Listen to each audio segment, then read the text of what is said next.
And so here's what I think that needs to happen. Here are the priorities.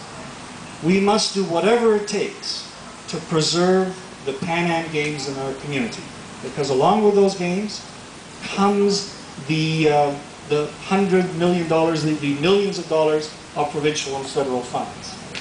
We must preserve the tiger cats in our community. And right now, the tiger cats have been marginalized and kept out of the process, and that is not what a wise leader should have done. We must also preserve our tax dollars. You know, regardless of whether you agree with the West Side, West Harbour, or the East Mountain, there are some challenges. For example, in the West Harbour, A, you don't have a tenant, and B, you're $50 million short of where you need to be to construct any stadium.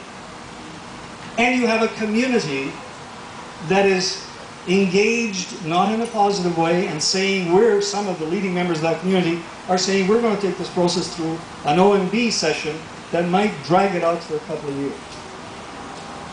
The challenges are also on the East Harbour, on the East Mountain. There, you've got a tenant, great.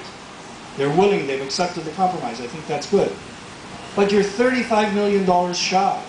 Council has said not one more penny from council. So the challenge is that you need to go to the private sector to make up that shortfall.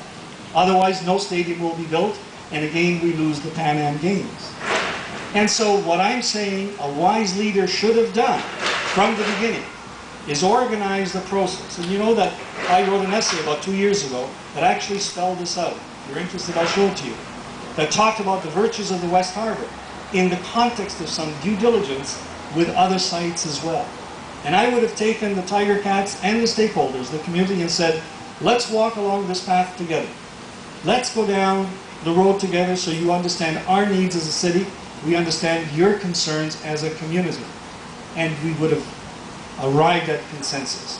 Right now, we don't have the benefit of doing a great process. Right now, we're into crisis management. And I want council to preserve the games, preserve the Ticats, and make the wise decision.